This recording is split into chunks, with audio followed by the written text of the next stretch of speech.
Good evening and hearty welcome to all participants of Easy Ayurveda and Easy Ayurveda family. To today's session of Gurukula, Easy Ayurveda Gurukula. This is session 15, so 15th episode. I have the privilege of introducing our guest speaker for today's evening, Dr. Anuradha K.C. Namaste, madam. On behalf of us all, cordial welcome to Easy Ayurveda Gurukula. Madam Anuradha K.C. is MD in Samhita Siddhanta, currently serving as Associate Professor in Dhanvantri Ayurveda College, Siddhapura. Is also a co-founder of and consultant at Kakunje Ayurveda Wellness, pursuing fellowship in FCDN. Madam is specialized in treating lifestyle disorders, obesity, PCOS, hyperlipidemia, and many other diseases of metabolic origin. The main approach of the treatment will be through traditional Ayurveda treatments, medications, and nutritional approach. The topic of today's presentation will be micronutrients and Ayurveda. Very interesting topic. Hopefully, we'll all have a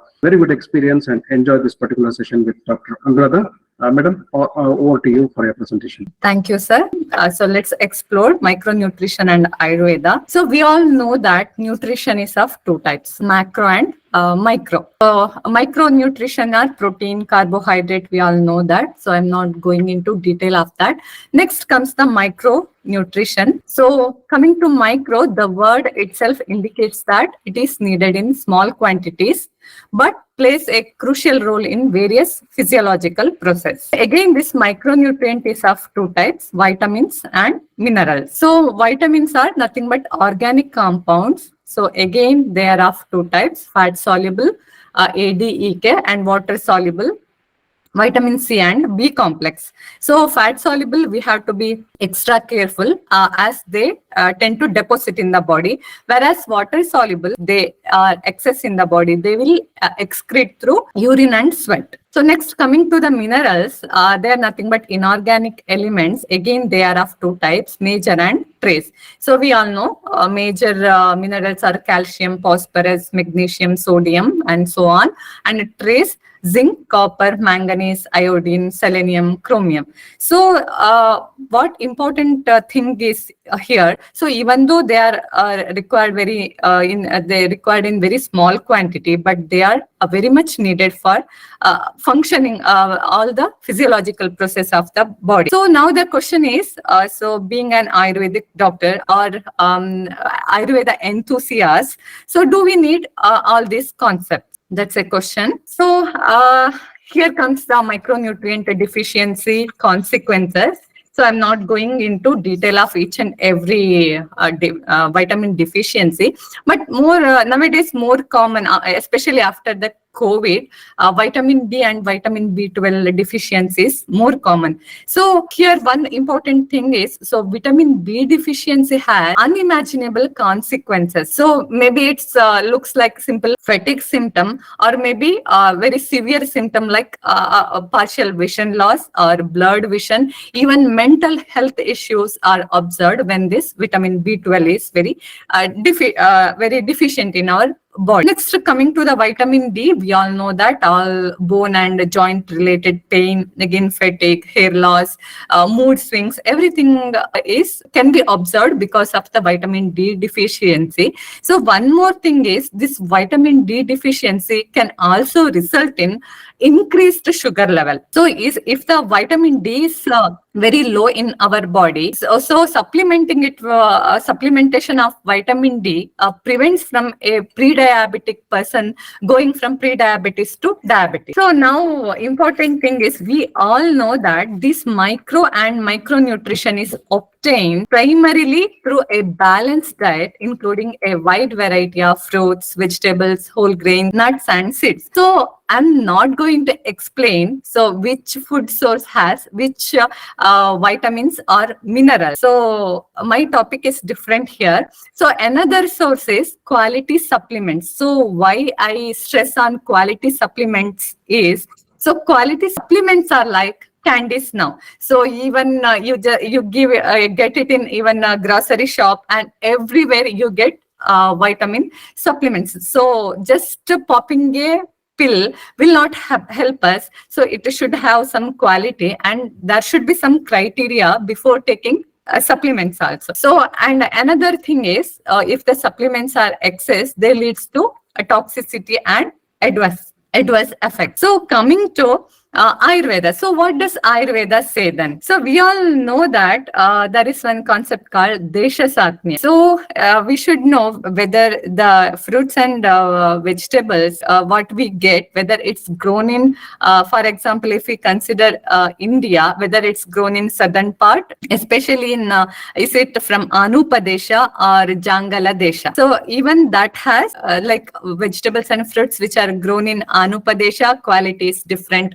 Jangala Desha, quality is different. And again, so rice, for example, if we take how this example is given to stress on how important the place of origin of these crops. So rice, if we grow in Anupadesha, that is marshy place, or where water, we use much water for the growing of rice, the quality is different, and its effect on dosha is also different. The rice which is grown with the less water, the quality is different, or maybe the nutrition is different, and its effect on dosha is different. So it's not the same.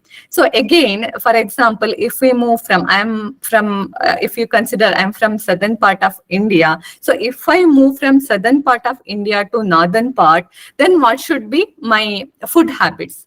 So even that also plays role in the nutrition. So next, another important factor is Kala Swabhava. So in Sushruta Samhita, we get one reference which says that due to Kala, naturally, the potency will be less in all the plants. So it includes fruits, vegetables, also all the plants. So naturally, the quality will be less as the Kala, like from Krita Yuga, Dwapara Yuga. So as the Kala is moves, quality also will be less.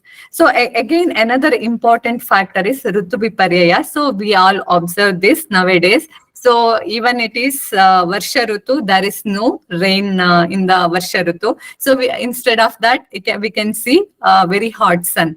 And instead of Grishma Ritu, there is Varsha Ritu. So this Ritu Viparyaya definitely changes the qualities of plants, and in thus it changes the nutritional value or nutrition in that respective fruits or vegetables. So another important thing is previously we used to take seasonal fruits and vegetables. So for example, nowadays we get mango in all season. So a mango which is not from its respective ritu, will it have the desired nutritional value? So we should think about it. So it's same with the fruits and even vegetables also. For example, in the rainy season in southern part of India, in certain area we grow certain vegetables. So it's not grown in other season. But as the time is now, the time is such that we grow all the vegetables irrespective of ritu, season.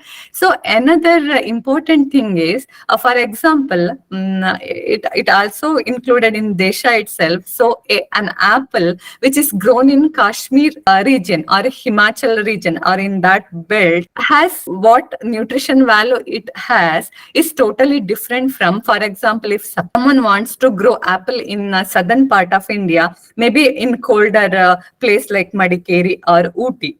So definitely the soil is different, the weather is different, and water is different from where it is actually grown. So it's a natural habitat, I can say. So again, that changes the nutrition value of respective fruits and vegetables. So again, we should ask a question. So because of all these reasons, are we getting enough nutrition from our food? So another question is, are we taking balanced diet? So we know that most of the doctors or even the common man, they are against supplements. So when we talk about supplements, no, we are not interested to take supplements. We take take it through diet. Why we are taking a good diet, balanced diet, so all the nutrition required will be met. So this is their opinion. So if someone says that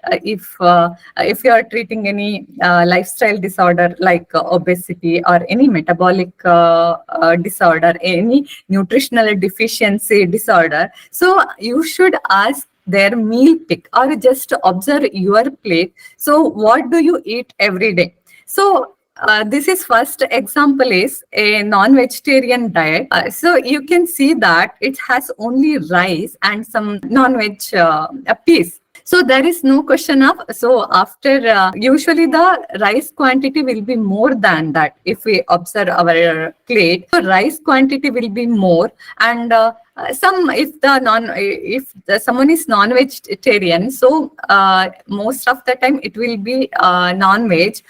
Very less portion of vegetables will be there, and some masala, very spicy masalas will be there, or sometimes even the fish or chicken, whatever that non-veg portion is there, that will be missing. Only the liquid portion or the masala will be there. So if we consider a vegetarian diet, so another pick, you can see some dry curry is there, cabbage, and another vegetable is there.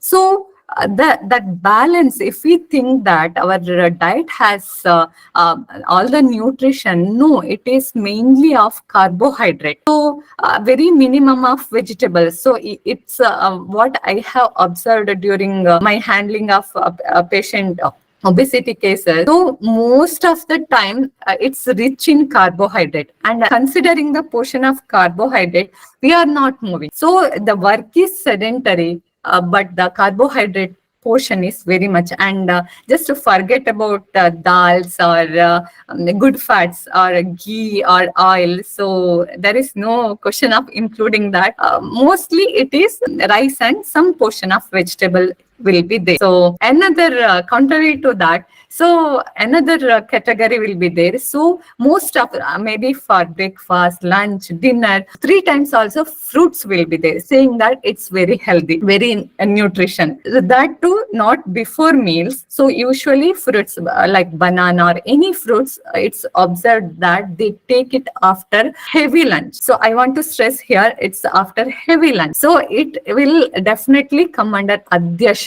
So again, it contributes for the lifestyle disorder. So again here, carbohydrate is only more. So we are not balancing the diet. So both the cases, I want to stress carbohydrate is more. So maybe in the first case, rice is more. In the second case, even though it is fruits, it is a natural sugar, carbohydrate is more. So another, now the shift we can see the shift in our food habit. So we contribute with the all-purpose flour or additives or so many junk foods. And also in the northern part of India, we can see that food is rich in sweets.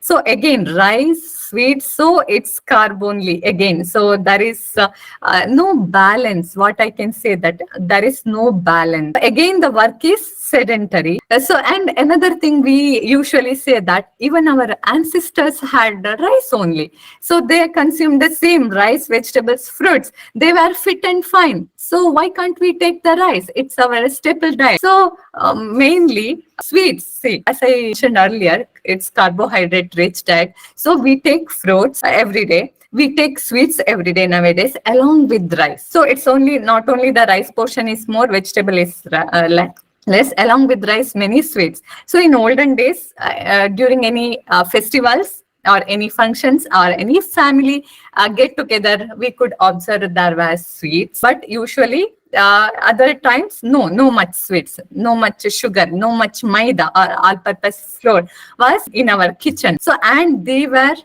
their work was not sedentary. So they were working in the field, or at least some activity we could observe. So that is the main difference. So I would like to share an anecdote here. So this first before the COVID hit, next after I got Panchakarma, how I was, and this is the recent pic. So during the COVID period, I developed health issues like backache, neck and shoulder pain, tiredness, irritability, and later I developed blurred vision. So I got a spectacle for blurred vision, and I took Panchakarma as suggested by my doctor. So unfortunately, Panchakarma Vyapat happened, and the doctor who treated me said that she can't do anything more. I was with the blurred vision, all these aches here and there, and along that I developed a digestive issue also. So later I even lost around 5 to 6 kgs. My complexion also was getting darker, and along with this digestive issue. So actually I didn't step out of my house maybe for around 3 months. So everyone used to ask, what's wrong? So I was unable to answer them. So I was confined to home only. I consulted many Ayurvedic doctors or Ayurvedic practitioners without getting any relief. I used to call one after the another doctor without finding any relief. Finally, I met Dr. Ram Manohar sir. Immediately after listening to my story, he asked me to test for vitamin B12 and vitamin B. Vitamin B12, vitamin B and vitamin D. As he was expected, it was very low. So immediately after I started the supplements, surprisingly, all my pains and aches were gone, and with the better vision, even my vision was also improved. So I used to wear spectacle all the time earlier. So now I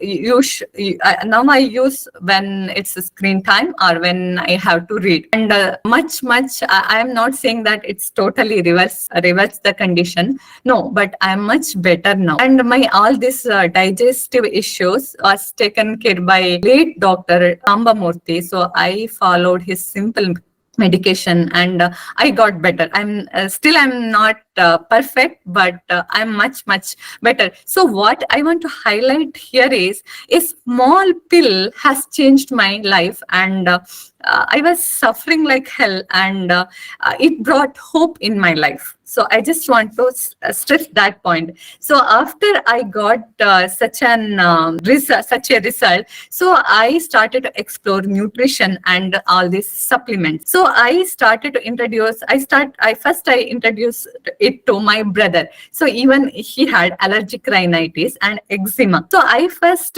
started with vitamin C. So it's not definitely not of synthetic vitamin C, with the natural source. So vitamin C and some other supplements, and surprisingly, even he got better. So I'm not saying that he's totally cured. 90% better is there, and surprisingly, so every season he used to suffer with eczema, and even that's completely cured now, eczema. So now, so I was like totally against supplements. I was like bridled horse. Okay, only Ayurveda concepts, no other concepts, no other pathis. But after my experience with the supplements, I don't belong. I'm happy to say that now I don't belong to second group also, that is supplements for everything. I don't belong that group also, but I do belong to this group, that is the balancing. So what I feel is we shouldn't be totally against the supplements, and we shouldn't be like, okay, supplements for everything. No, there should be a balance, because so in Ayurveda Avatarana itself, they mention that Ayurveda Avatarana itself happened because of out of Bhuta Daya, that is compassion. So we are not supposed to be, okay, supplements, they are bad, or it's not explained in Ayurveda, so we should be against it. No. So whatever that gives relief to patient, yes, we should adopt it. That's what I feel. So another everyone's doubt. So why can't we supplement through diet, not tablets? why can't we have our nutrition through diet? So reasons for depletion of micronutrients in food, let's explore. So we get our nutrition through fruits, vegetables, and nuts, seeds. So where do these plant products get their nutrition? So it's through the soil which they grow.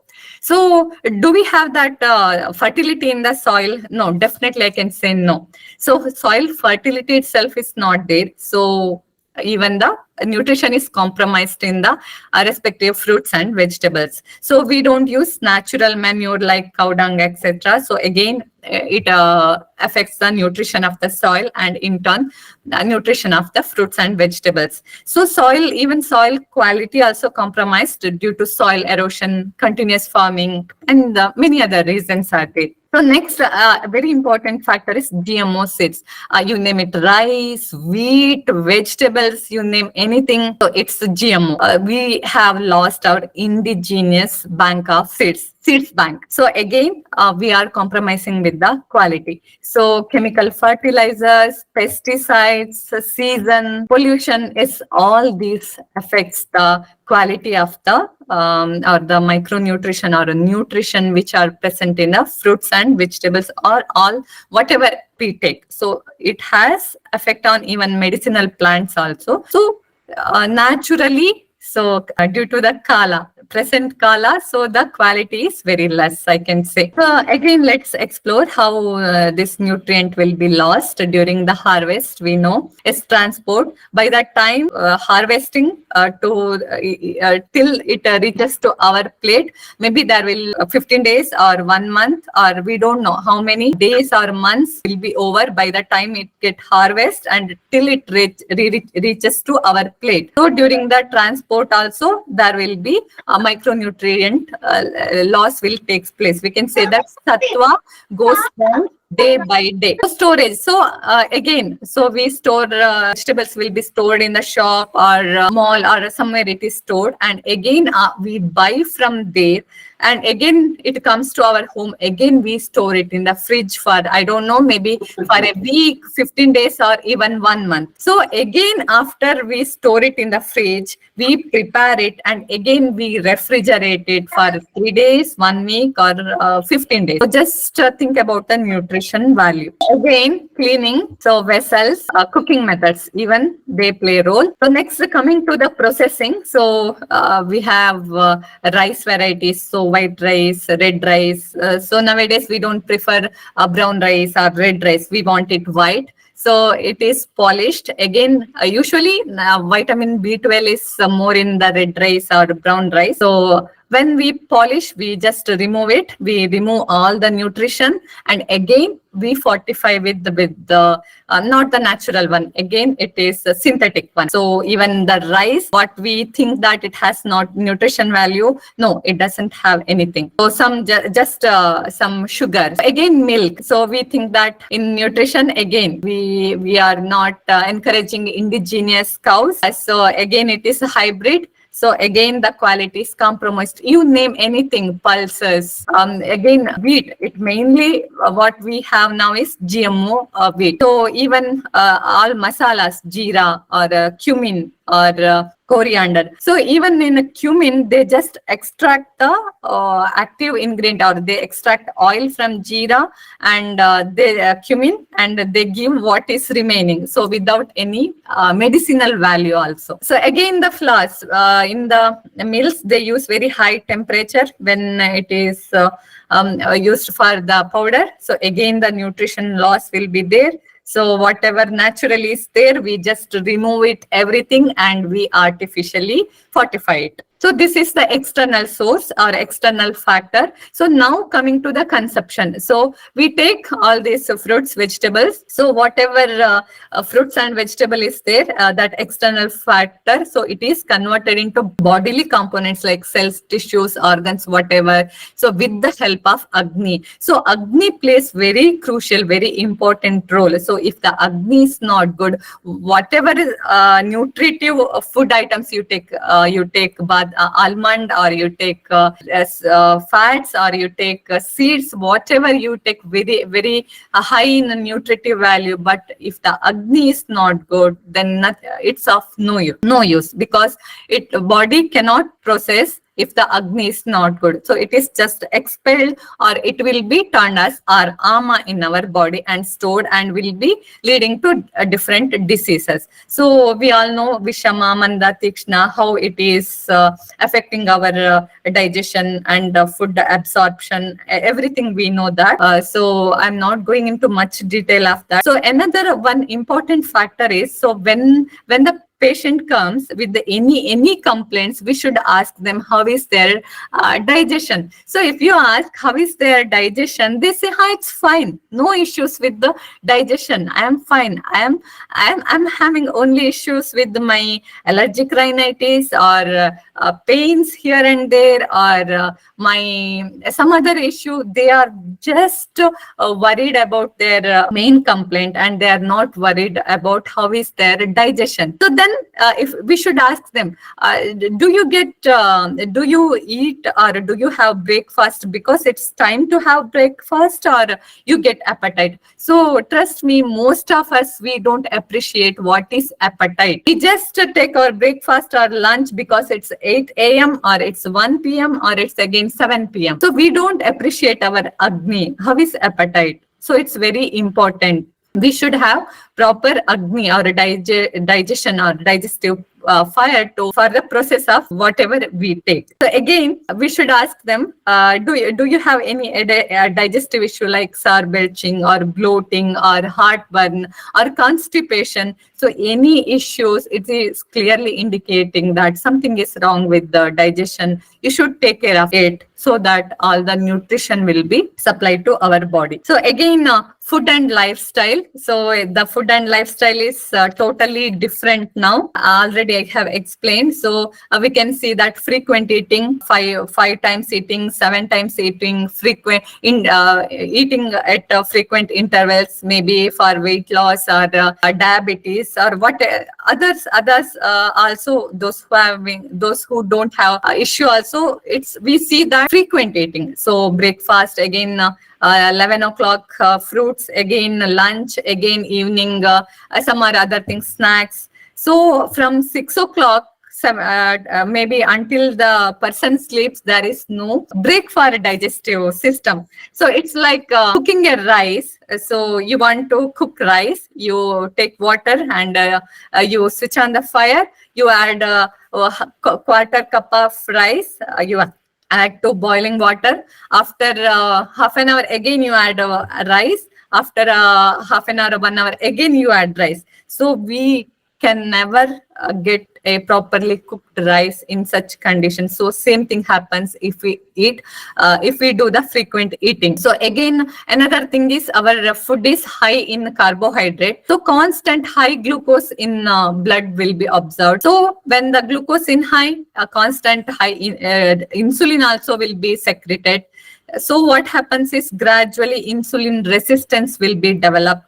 So again, the cells are not getting the proper nutrition. So it sends the signal to the brain saying that I am starving, as only glucose will be there, no other nutrition. It sends the signal and says that I am starving, give something. Again, we take only carbohydrate. So there is no other nutrition like protein or fats. So when everything is given, yes, even the cells will be nourished. So there is no false signal. So again, this leads to Agni issues of Agni, and health issues. And there is no proper nutrition, only carbohydrate is supplied. So again, ahara vidhi visheshayatana are there, like for example, black gram, it is very heavy for digestion. So when the digestion is not good, should we take that, even though it has nutrition value? And combination of different fruits and vegetables, so even that has role. So there are 8 factors in Ayurveda which are mentioned. So we should consider that also when we are considering the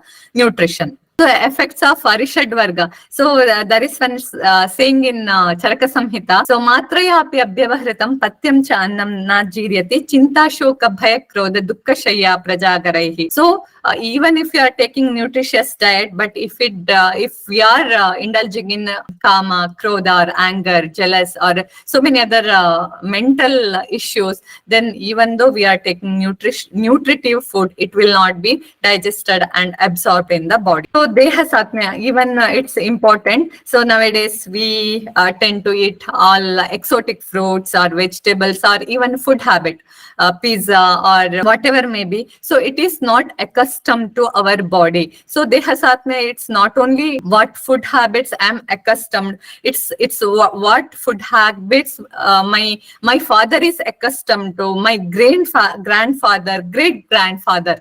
It also, because we have cellular memory and it carries that, so it plays important. So when we take the food items which is not satmya to our body, definitely it will harm our body. So even if you consider genetic, we have to consider the 8th generations. It's not only 1, 2, or 3, 8 generations back. So I think there is a link between the two. So now if we consider in Ayurveda concept, is there any reference? For example, Santarpana, in the context of Santarpana, they say there are 2 types of Santarpana. One is Sadhya Santarpana, Kalantara Santarpana. For example, Manta, which is Sadhya Santarpana. Some nourishes the body later, means which takes time, but some nourishes the body immediately. So there is a concept which which should nourish the body immediately. So Sadhya and Kalantara. So even we can say that supplement which gives the nourishment immediately. So even though our digestion is not good, as a part is utilized for the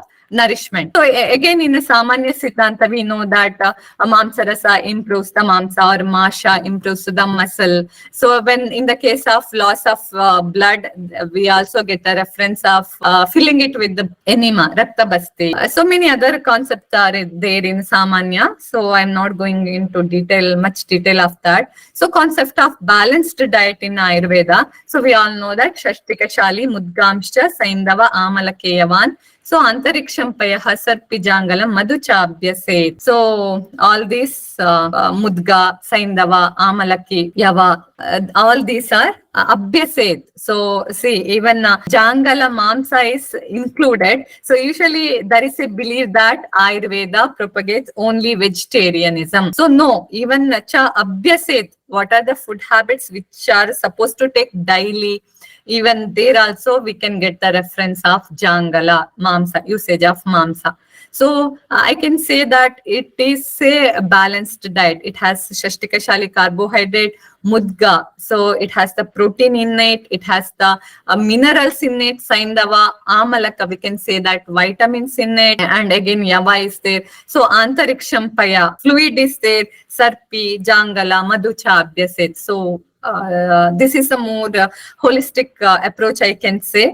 It's not that in Ayurveda there is Shadrasa, or in Ayurveda there is Rasayana. So we just say that Ayurveda has everything, but Ayurveda doctors, do we practice it? So finally, I would like to say that supplements are not alternative to food. Whatever the nutrition are there, we are supposed to take it through food only. So supplements are not the alternative to food, but whenever there is required, we should think about it. We should think about giving the supplements so that their sufferings will be reduced, and so that we can help them better. So I think we all should think about the Ayurveda original concept, that is Bhuta Daya. So we should keep that in mind, and so we should stop thinking about this pati or that pati or supplements is bad. No. So whenever it is required, so balance is needed, and we should use it wisely. Thank you. As we tell, when food is served with good smile and lot of love, so it is assimilated from the receiver. I think I would like to hear some comments on that also from Anuradha madam. What is your take on this, madam? Like food served with lot of love and lot of smile, because you have served a very good topic with a smile. Since I thought you are a mother, you are a housewife. How would you take this? Definitely, sir. So I think everyone might have seen a movie called Ramen. So it's about the noodles, cooking about the noodles. So when she was cooking, she had some worries, or she was literally crying actually.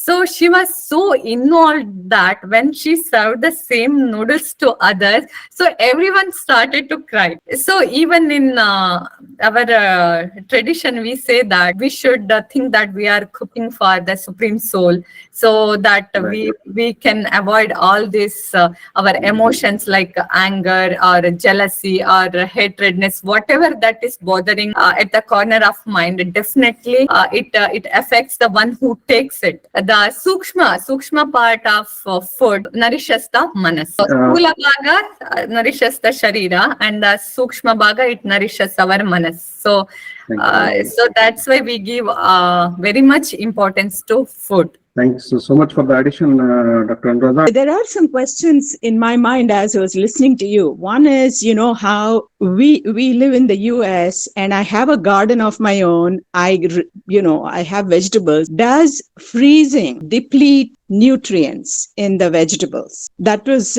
one question. And the other thing is how these days there is a deficiency in vitamin D3, even in tropical countries, is rampant, as well as B12. What does Ayurveda have to say? Do you think all these taking supplements will really help, or what body would just discard it? And because you're talking about Agni, and does it really help even if I pop those vitamin D3 into my mouth? Given that Agni is not really paid attention to. Yes, definitely. We usually ignore digestive issues. So as I mentioned earlier, so any for example, some says that my digestion is fine, very fine, but when I have outside food, like I get sour belching or bloating, so it clearly indicates that Agni is lower side, Manda side, because in text we can see that it cannot tolerate solpa apachara. That is, it's so delicate that it cannot tolerate. So if for some says that my digestion is very good when I take home food, but when I take outside food, I get all the digestive issues. Even it clearly says that there is some Agni Dushti. So when we correct the Agni Dushti, so maybe even our lifestyle also triggering the Agni Dushti. For example, taking liters of water early in the morning. So it's not explained in Ayurveda. So definitely it will impair the Agni. Or sleeping late at night, around 1 o'clock, 2 o'clock in the morning sleeping, and waking up late, or a day sleep, even it initiates hampers the Agni. So when we correct the Agni, so supplements, again I explained, it should be of quality supplements, so preferably with the herbal component in it. So we cannot have the complete herbal supplements, but along with the synthetic one, if the supplement has some herbal part in it, then the bioavailability is more. So can you suggest to us what the herbal supplement looks like? I mean, do we take D3 every day? Is there something else we need to take, or do we not take the D3 tablets and Ayurveda has something that we can use? One thing is correcting the Agni. So why it's important is first the skin layer. Vitamin D will be absorbed through the cholesterol which is present under the skin. So then again it will be activated, this or whatever the vitamin D we get through the food, it will be activated in the liver. So when we have the digestive issue, so even if we expose to natural sunlight, or if we take the food which are rich in vitamin D, it cannot be digested and assimilated in the body as it is required, because the secondary action will be in the liver, vitamin D. Okay, so the bottom line is a good Agni for Yes, anything. and exposing to sunlight. So Okay. early morning also not ideal. So we should have ultraviolet rays, but it should not be excess also. Like for example, in India, if we consider very hot sun, like 2 o'clock or 1 o'clock, that's not good. Again, it's not safe. Ideally, it's around 10 to 11 a.m. Okay, So, 10 to and 11. it's also important that our digestion should be good and there should be fats, grita or ghee or oil should be there in our diet. So, as we are all feared about the cholesterol, we totally avoid ghee, clarified butter or oil. So, we need cholesterol for the synthesis of vitamin D in our skin. There is what I want to say, that there is no one single factor. We have to consider all the factor, then we should decide. So if we are getting enough through the sunlight, that is fine actually. If digestion is good, everything is fine, then we can expose to for at least 10 to 20 minutes for the sunlight. We can observe. So always natural way is better, but if it is not getting, then we can think about the supplements. Thank you so much. Appreciate it. And one more thing about the veggies. So it's always better to use it fresh. So we Okay. just go to garden, collect it, and we use it immediately. So because in Ayurveda, it's very difficult to practice nowadays. So even whatever the food we cook in the morning, maybe if we keep it for night, even again it becomes paryushita. So Okay. most of the time we just prepare batter and we refrigerate for 1 week and we use. So it's always better to use fresh. In winter, it's very difficult to get vegetables, so we freeze. I cut the fresh vegetables and freeze them. So is that okay? Does that deplete the nutrients as well? It depends on how long you store. I don't say that totally nutrition will be lost, but to some extent it will be lost. If I may interfere with the permission of the presenter and the host, Easy Ayurveda. Just to summarize, I think we have to consider both the aspects.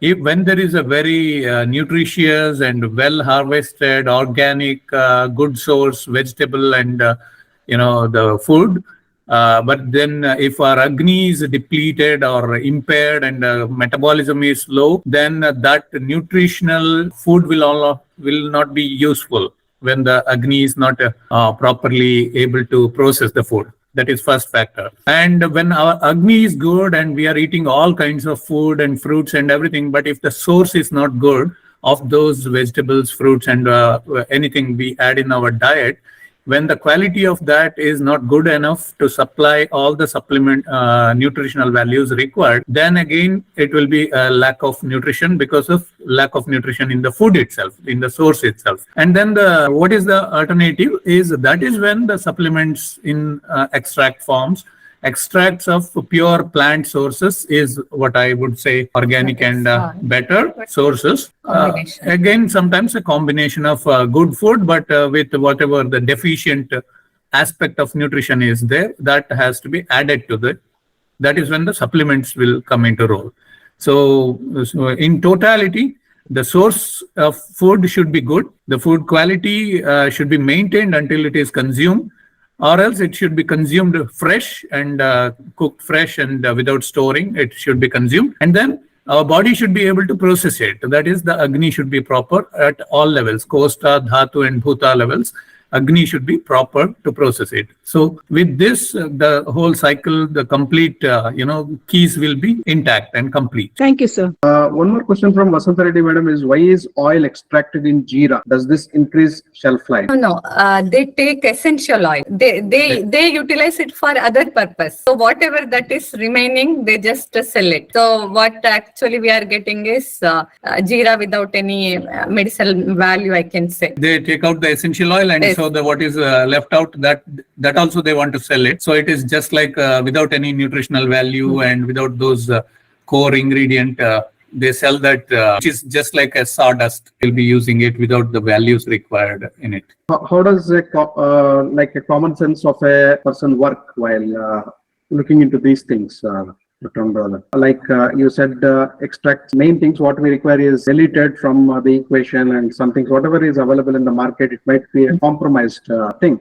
How does somebody identify those things? How to assess the quality? Sir, that's actually interesting. Difficult. It's very difficult to. It really works on the basis of the trust on the person from whom you purchase, or how exactly does it work? Yes, sir, because we get like it's easy to get certified organic product. Yeah, when we are speaking about genuinity, Dr. Anurada, I would like to interrupt here. Even the certified ones, how genuine they are? Yes, sir, I'm saying that they are not genuine. We cannot say that it is genuine because you will get the certificate for just 10,000, 20,000 or even 30,000. They just buy the certificate and they sell it in the name of organic. So if we know any person whom we can believe, like it's a show that that person goes to the farmers, because even my relative who is very much into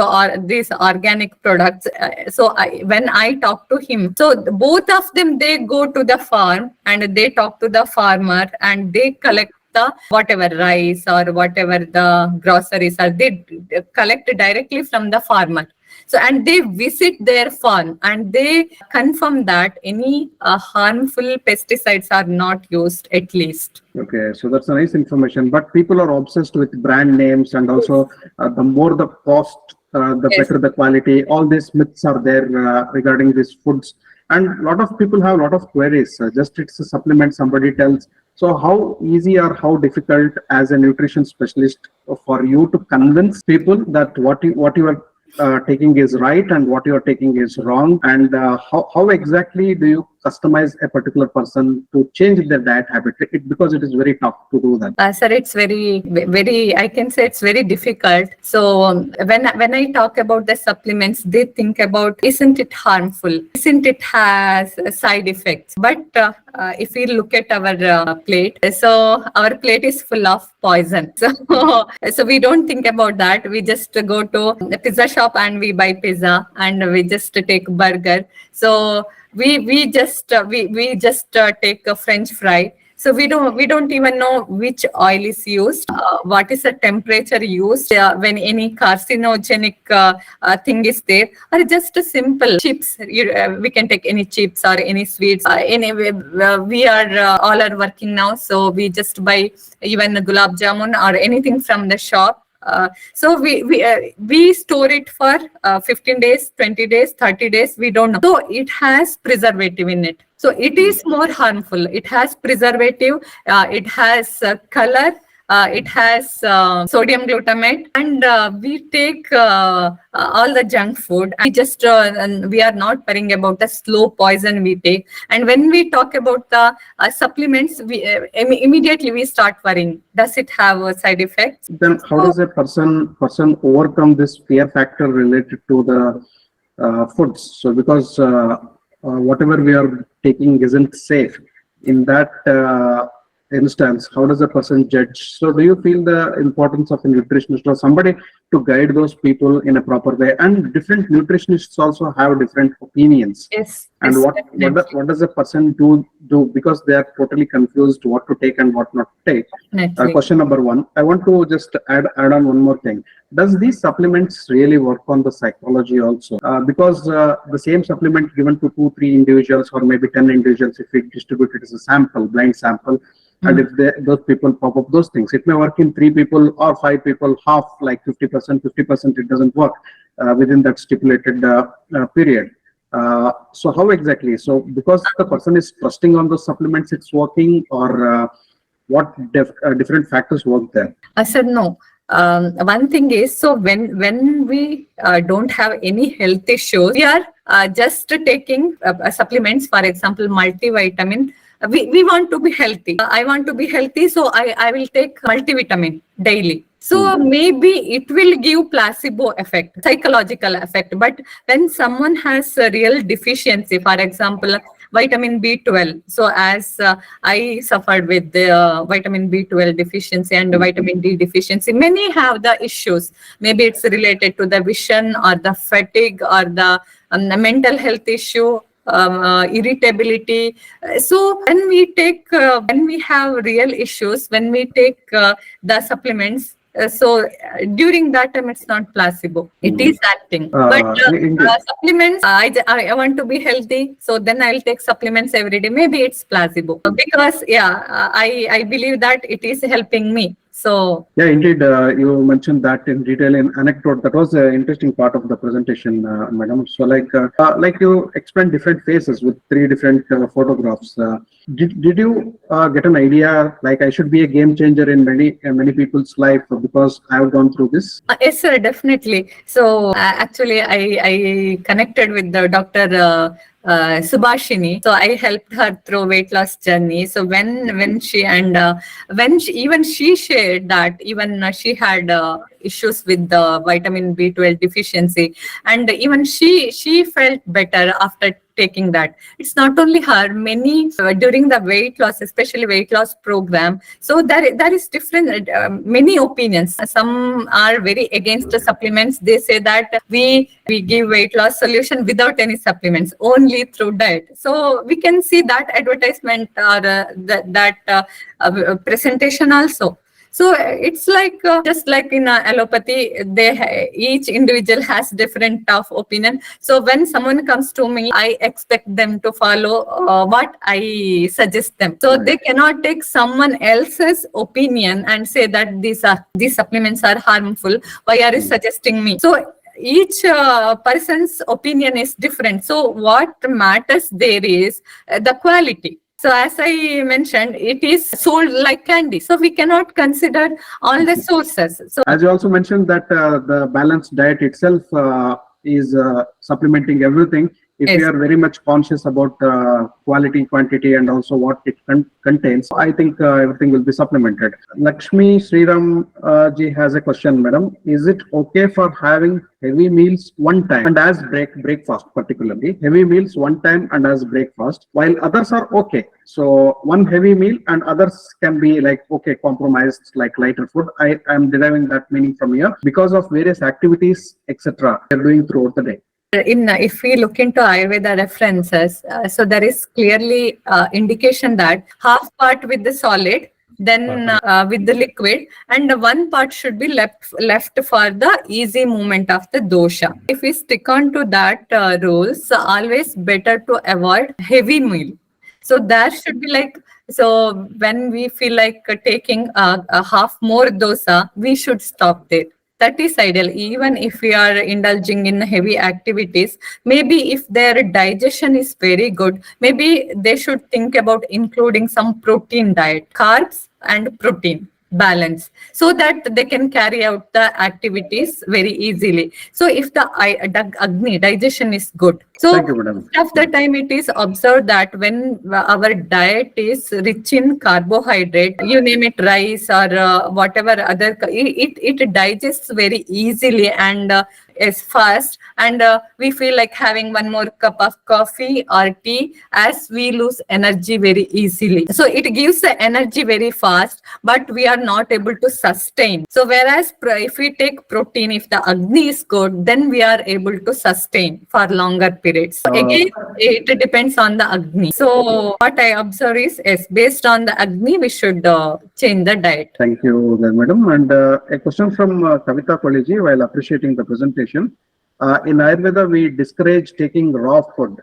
Does this apply to Ashguard juice? So that's a question. So I think everything is based on Agni only. If the Agni is good, we can even digest the raw or even Ashguard juice. And one more thing is Ashguard juice in the juice form. So we all think that taking Ashguard juice or aloe vera juice or even amalaki juice, karela juice, that's healthy. There is no question of healthy. So do we need that? That is the question. Do we have any health issue, maybe acidity issue? Or do we want to lose weight? Whatever we take, there is no universal healthy. So it depends on body type. So if maybe if there is, if pitta is dominant, then the juice or diet will be different. If the kapha is dominant, then the diet is different. Vata is dominant. Again, considering the Agni, diet is different. So there is no Ashguard juice is good for everyone. No, we should look into your body type. How is your Agni? Are you able to digest it? Or do you get any symptom like frequent cough and cold? For example, I just want to quote one example. We all think that fruits are good. Banana is very rich source of potassium and very healthy. So recently, when I stopped banana for one of my weight loss client, she said that I am much better. I was taking everyday banana after food, and previously I used to get phlegm in the throat and no much appetite, frequent cough and cold. She said, when I stopped the banana, all these complaints were gone. So there is nothing like, okay, banana is healthy, we should take. We should think about what is its effect on dosha. Then only we can say that. And especially raw food. So if we boil it, or if we give the Agni Sparsha to that, then it makes very easy for our digestive system to process it further and assimilate it further. And it is raw, it's very difficult. Again, it depends on the season. It's Varsha Rutu, no raw, rainy season. So here basically the individual judgment and basic intelligence of the person related to the food works, and obsession or following particular pattern or being a fan of a particular food or being a fan of somebody else. They are taking this, I am taking this. Some people pick up amla juice and something bitter gourd juice from the malls and start consuming it. So this should be avoided, and it needs to be either intelligently customized or meet the specialist and get what you want. Yes, sir, definitely. And also, if it is being taken, it should be taken as with the rules of Swarasa. We have to take it and wait until it is digested before taking any cooked food. So should not mix raw and cooked food. Absolutely, sir. The basic knowledge of the Kashaya Kalpas and all those things is very much necessary here.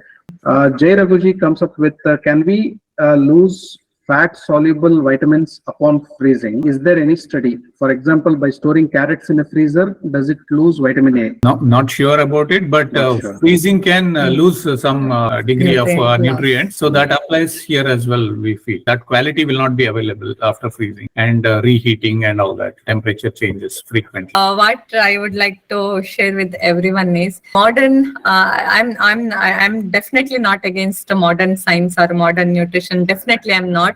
We should have both knowledge and we should use it both wisely.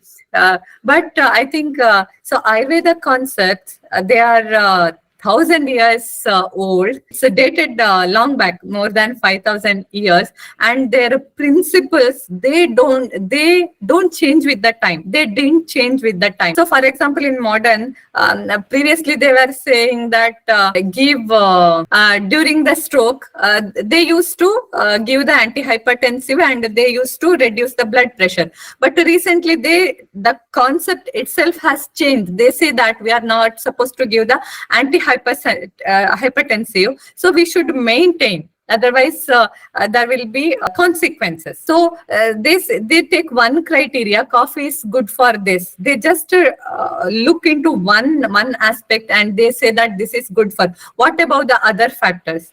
So we shouldn't just focus on the nutritive value, what its effect on our digestion, what its effect on metabolism. So we should think about that also. So I think we should consider some of the basic fundamental eating rules of Ayurveda. We should consider that, like adhyashana, frequent eating. So 5 to 7 times eating is very common. We can definitely see that impaired Agni. So even old physician of this MBBS sector, even they say that drinking excess water is harmful to our kidneys. They do agree, but we just don't take the suggestion from right person. It's very sad to say that we take even the one who is taking a video on cooking, even they are health experts. They give you take Jeera every early morning, or you take soft water. Early morning, you drink this water. This is rich in protein. You take this. So we should consider whom are we approaching. So during olden days in India, as our grannies, they had the knowledge about, okay, this food is Ushna or this is Shita, or this imbalances this dosha or imbalance this dosha. Nowadays, we don't have those who are suggesting health issues, they don't have that basic knowledge and they give best solutions and people follow them. Yeah, we also have a generation which are not very much keen on listening to grannies and grandpas. So I think when we are approaching, so if it is appealing to us, maybe we should consider. So last question of the day. Keep it simple, madam. We are running out of time. What is the ideal diet for everyone? So as I have explained in my last slide, Saindavam, Shashtika Shalin, they are ideal for everyone. Again, we have to consider. See, even though they have Madhucha Abhyaset, so daily practice, even though they have mentioned, so even though it's like rules, Abhyaset, you should do this. So again, it depends on the person. So a Vata Prakriti person cannot take Madhu every day. So again, in the Ushna Rutu, Grishma Rutu, one cannot take every day. So even though clear, it's like instruction, you do this, we have to consider and consider the situation and should take it. Ideally, as Shashtika Shali, Saindava, Amalaka in the form of like Tambli or chutneys. So I am not able to translate it to English. Yes, it has the role. And again, na shilayet, what we are not supposed to take daily. So if we look into that, so all this masala dosa batter, idli is very healthy. We think that it has black gram protein, and but if we go through na shilayet, yes, it's there. Pishtana. Yes, we get the reference of Pishtana. So thanks to Dr. Anuradha and thanks to Dr. Prasanna sir. A big thanks, plenty of love and namaste from Easy Ayurveda to everyone.